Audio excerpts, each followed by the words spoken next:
Hello. Before you start, please make sure you have your calculator, you have paper and pencil.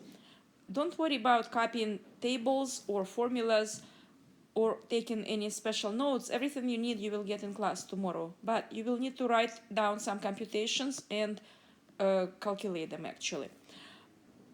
Ready? Let's start. If you read this heading, Natural Exponential Growth, Introducing Number E, probably it doesn't tell you anything. But throughout this lesson, we are going to discover some really amazing and important relationships, at the same time practicing this relatively new compound interest formula, understanding how to use it in different situations. You have seen this formula before, so let's review what it means. P0 is the initial amount of money you invest. P is the amount you receive in the end of the year.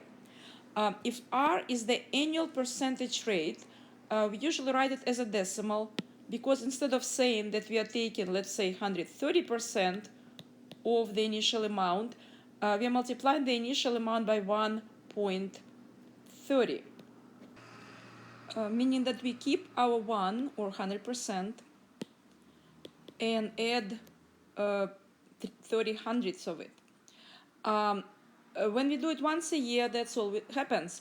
But sometimes we compound more than once, n times a year. Then this 30% will be divided by n. Let's say we compound 3 times a year. Then instead of adding 30% once, we would be adding 10% 3 times a year. Then we will need to multiply by 1.10 3 times. So let's consider this example. Let's say we invest $100. This is our P0. And our R will be 12%, but we are writing it as a decimal, 0.12.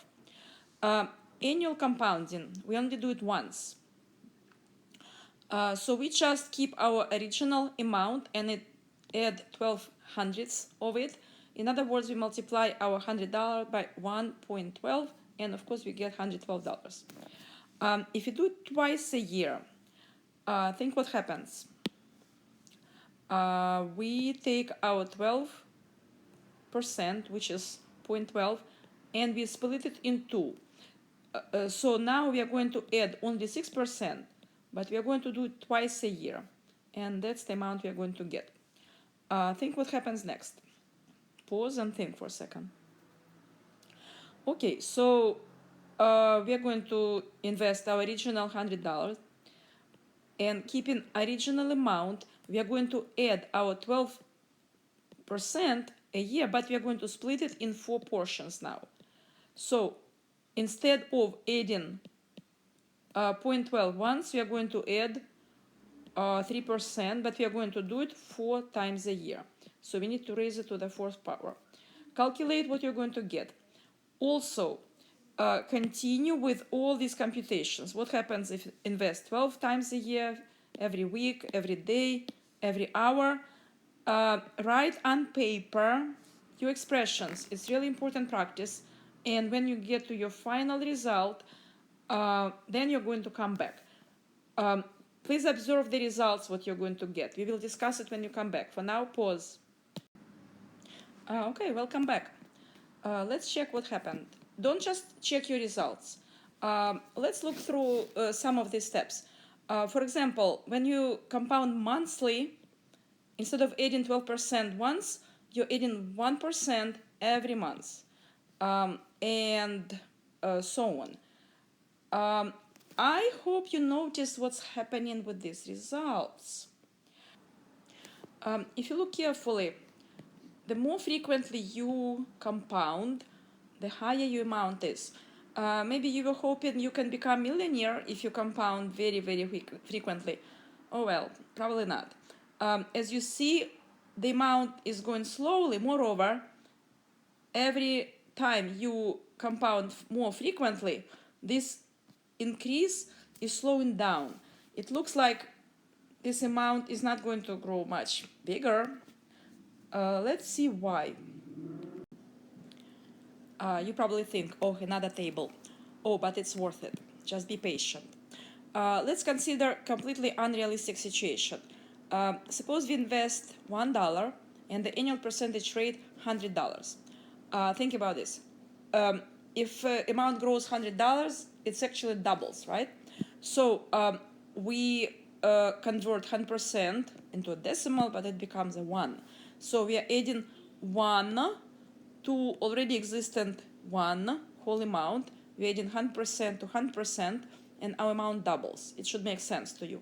Why we are doing it? You will see it in a moment. Basically, we want to, for now, consider a situation which brings our compound interest formula to the simplest possible form. So let's consider what happens next. When you invest twice a year, our 100% becomes half of it, half of this amount, and we compound twice a year. So we are adding 1.5, and we do it twice a year, so we get 225. Pause and write the next example. What happens when you compound 4 times a year? All right, so you keep your precious $1, and your 100% increase, you now divide into 4 portions, and you compound 4 times a year. So you multiply 1.25 by itself 4 times, and okay, you calculate what you get. And then you continue with these computations. Make sure you record your formulas, make sure you calculate your results. And your results should be written neatly. Don't worry about the table. Just write them in a list or row and carefully observe what happens with these numbers. And think and observe, and we are going to discuss when you come back. Okay, see what you are supposed to get. Not only your computations, but your results as well. Now, let's look very carefully what's happening. So you see that these numbers are increasing. But something interesting happens. First it increased by 0.25, then it increased by approximately 0.2, then by less and less and less. And as we keep compounding more frequently, it doesn't seem that the number increases that much. If you look at these digits, it's almost the same. Only in the number of 10,000s, there's a difference, and then even 100,000s. And you know what? If you keep compounding even more frequently, let's say every millisecond or every trillionth of a second, this number will not get any much bigger.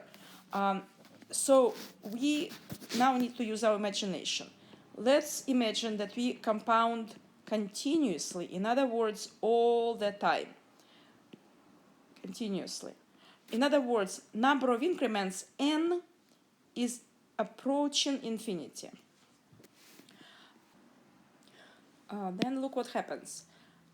This expression 1 plus 1 over n raised to nth power, we say it's approaching to a certain number. Well, I guess it's time to give a name for this number. It's called number E. The German mathematician who introduced this number, his name is Euler, so it's also called Euler's number. And the value of this number is approximately equal to 2.718. If you find this button on your calculator and press second E, you're going to see that number, which is decimal approximation. It's irrational number. It's the second most important number in mathematics after pi. Pi followed you through many years in high school, and so will number E. We will talk more about this in class. So once again, E is that special value that mysteriously happen to be result of the values of these expressions when x is getting infinitely large. Let's look at this expression carefully. When you increase n without bounds, value of 1 over n gets smaller and smaller and smaller. So 1 point something, 1 plus 1 over n, gets smaller. It's getting closer to 1. But then it's raised to a power which is getting larger and larger and larger. So we have some kind of conflict of interest. Smaller number, we are raising to bigger power, so it really doesn't get anywhere. In other words, it's getting closer and closer to this magic number E. We can also write it symbolically. You may see it in some sources as limit as n approaches to infinity of this expression 1 plus 1 over n raised to the nth power. And this is the definition of number e. And e is approximately equal to 2.718. You may ask, okay, what it has to do with compound interest? Let's see.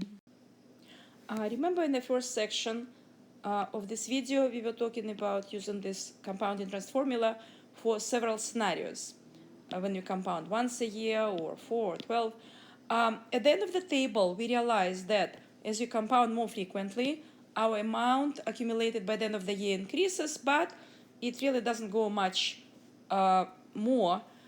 So we are going to imagine that number of increments increases infinitely again. What if compound continuously rather than many times? What if we compound non-stop? We're going to look at this expression very carefully and see how that number e can help us. So I will leave out the p part for now. Let's focus on this expression. It kind of looks like the e expression, the one that approaches to e, but not exactly. So basically, this part makes it different. So we are going to play around with this number a little bit. We get the result of e if our fraction that we add to 1 is reciprocal to the exponent. We can do it. We can make this fraction reciprocal to the exponent by putting this n over r. I know I changed the expression, but first I will explain why this limit is still e.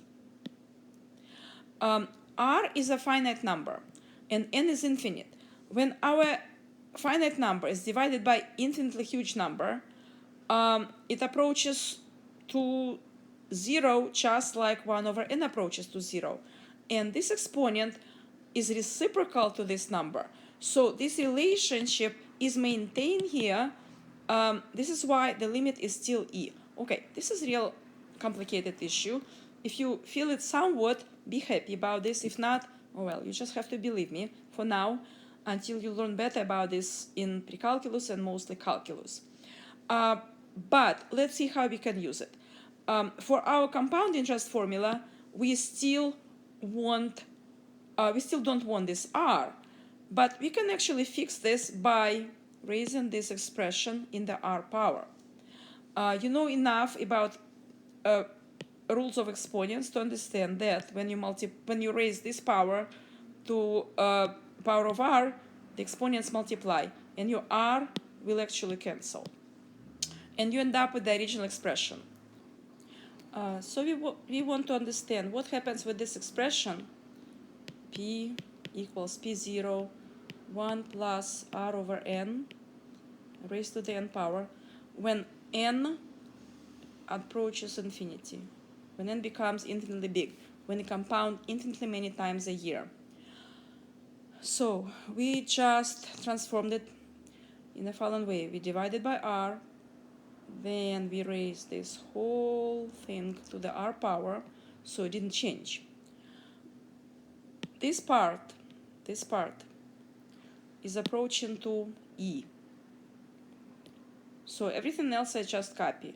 P0, e raised to the r power. And this is our very important result. Most important result we'll actually get in class tomorrow. But what this expression says, that when you compound infinitely many times a year, this is the amount you're going to get when r is your annual percentage rate. For instance, in the beginning of the lesson, our r was 0.12. If you start with the original $100 and multiply by number e that you can find on your calculator raised to 0.12, you're going to get the number which will be the absolutely maximum, the limit that you can achieve by compounding continuously. And finally, the last glimpse at the table that we started with. Now we see that if you compound continuously, in other words, non-stop, all the time, and take the absolute limit, absolutely highest possible number you can get following this formula, that's what you get. Oh well, not much economy. But theoretically, it's a very important result, and we will continue talking about this in class. Thank you for listening. Bye.